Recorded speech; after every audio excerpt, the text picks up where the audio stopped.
조폭과 관련됐나? 공갈 협박 있었나? 박유천 스캔들 점입 가경.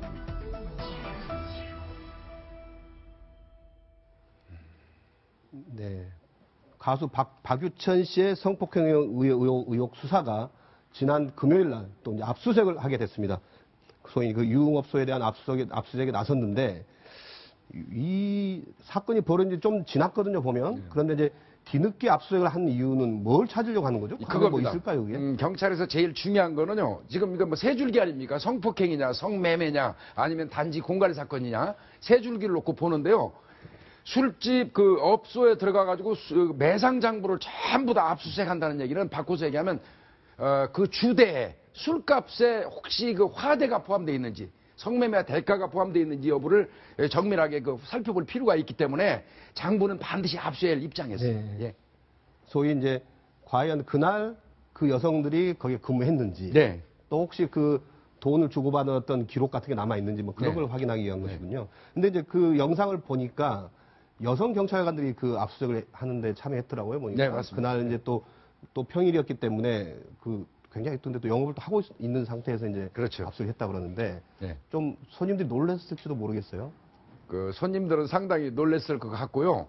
경찰 입장에서는 상당히 그거는 좀 의도된 겁니다. 왜 그러냐면 사전에 영업 중이 아닐 때 하려면 사전에 연락을 해가지고 들어가야 할 입장이거든요. 그러니까 자연스럽게 영업이 진행 중일 때 급습하는 게 사실은 최대의 효과를 노릴 수는 있습니다. 네. 그리고 당일날 출입하는 손님들의 어떤 종류, 형태, 부류도 알 수 있거든요. 예. 아, 그렇군요. 그러니까 실제로 한번 영업하는 상황을 보면 급습입니다. 아, 어떤 일들이 이 업소에서는 좀 대체로 어떻게 운영이 되고 있고 분위기가 어떤가 이런 걸 볼 수 있다. 영업 방식을 순식간에 살필 수 있죠. 예. 그리고 예를 들어서 화장실에서 이제 성폭행을 했다는 건데 그걸 과연 모를 수 있었겠느냐 뭐 이런 것도 좀 파악을 할 수 있어요. 예, 객관적으로 그런 걸. 예전에 이제 국세청 같은 데서도 이제 저런 거 보면 영업 중일 때 가서 이제 봅니다. 왜냐하면 이게 이제 그 매출을 숨기는 경우가 이제 영업 중에 이제 그런 게 이제 일어나기 때문에 그런 현상들을 봐야지만이 제대로 된 걸 아는데 그래서 영업 중이 아닐 경우는 보면 다들 숨겨서 은폐하기 때문에 제대로 안 나오죠. 네. 그리고 백현주 교수 이제 새로 자리하셨는데 이제 이 사건에 소위 이제 조직폭력배가 개입돼 있다, 뭐 이런 얘기가 지금 나오고 녹취록도 공개가 됐어요. 근데 연예계에서는 흔히 이제 조폭 개입하는 경우 많이 이제 풍문으로 많이 있는데 이번 사건에서는 좀 어떤 양상으로 나타나는 겁니까? 한 90년대까지만 해도요, 음반 쪽이라든지 또 영화 쪽에서는 실질적인 투자로 움직이는 게 어둠의 세계에 있는 분들이다. 그래서 앞에서 일을 하는 사람들은 굉장히 화이트 칼라로 보여도 뒤에는 그 주먹의 세계와 같이 결탁이 되어 있다. 이런 얘기가 많이 만연했던 것도 사실이고요.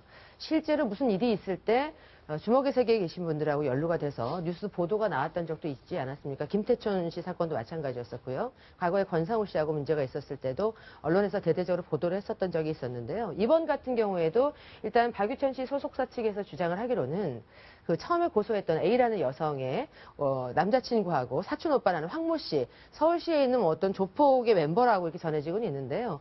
그 사람들이 먼저 이 부분에 대해서 얘기를 하면서 성폭행을 당했기 때문에 서울에서 살 수가 없으니까 중국을 가야 되니 10억 원을 달라라는 식으로 먼저 제시를 했다, 합의를 유도했다, 이런 주장을 하면서 조폭 개입설이 대두가 됐던 겁니다. 네, 특히 이제 첫 번째 고소했던 여성, 그런데 나중에 취한했지만 그 여성의 지인이 소위 이제 황모 씨라는 사람이 뭔가 좀 그런 쪽에서 일을 했던 사람이다 이렇게 알려져 있는데 이걸 이제 박유천 씨 그 소속사에서 만났을 때 녹취를 했거든요. 그 한번 녹음 내용을 한번 들어보시겠습니다.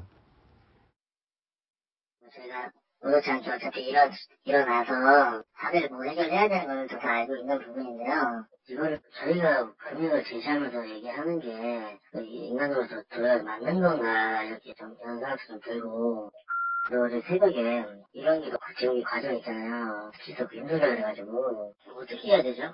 그렇죠. 이게 처음이라 이런 상황이 저희 편하게 먼저 제시해 주시면 저희가 거기에 상응을 하는 게 맞다고 생각을 하거든요. 네, 소위 이제 그 소속사와 접촉을 할 때 이 피해 여성이 직접 나선 게 아니고 어떤 제3의 남성이 등장해서 이른바 어떻게 보면 해결사랄까요? 뭐 약간 이런 역할을 하면서 나타났거든요, 보면. 그래서 이제 대화 내용도 보면 먼저 얘기해봐라. 먼저 뭐 얼마를 요구하느냐 뭐 이런 식으로 조금 이렇게 상대방이 먼저 이렇게 뭐 돈으로 뭐 유혹하는 뭐 무마를 했다라든가 뭐 이런 서로 냄새가 나거든요, 보면. 근데 이게 일련의 과정을 보니까요. 녹음이 이제 전후가 양쪽이 다 제시를 했거든요. 그렇죠. 그래서 이거를 선후를 명백히 하기 전에는 좀 곤란한 부분이 있는데 제가 볼 때는 이렇습니다. 먼저 이 여성 측에서 그쪽에 전화해가지고 중국 가서 살 수밖에 없으니까 뭔가 보상을 받고 싶어 한다는 뉘앙스를 줬어요. 네. 그러니까 또 기획사 측에서는 아이, 금액을 제시해 보십시오. 그쪽에서 적정하게. 그러면 우리도 협의해 보겠습니다. 이런 형태로 흘러간 것 같아요. 네. 왜냐면 저도 약간 공감을 하는 거예요. 네. 소속사에서 대응할 때 지금 말투나 이런 것이 말도 안 된다, 법으로 하겠다가 아니라 그래요. 먼저 얘기를 해주셔야 상응하는 거를 저희가 할 수 있지 않겠습니까라는 얘기는 어느 정도 타협점을 좀 찾기 위한 그런 마음도 조금은 있지 않았을까라는 추측을 좀 조심스럽게 해봅니다. 처음에는 단호하게 자른 게 아니고 그럼요. 먼저 액수를 얘기해봐라. 네. 그러면 우리가 맞춰보겠다 어떻게. 네. 약간 이런 자세였던 거죠.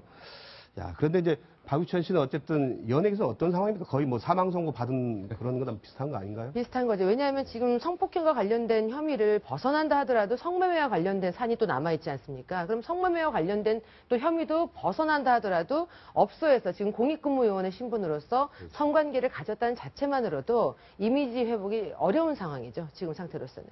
네, 계속해서 이번 주에 세간의 이목을 주목시켰던 연예계 사건들 돌아보겠습니다.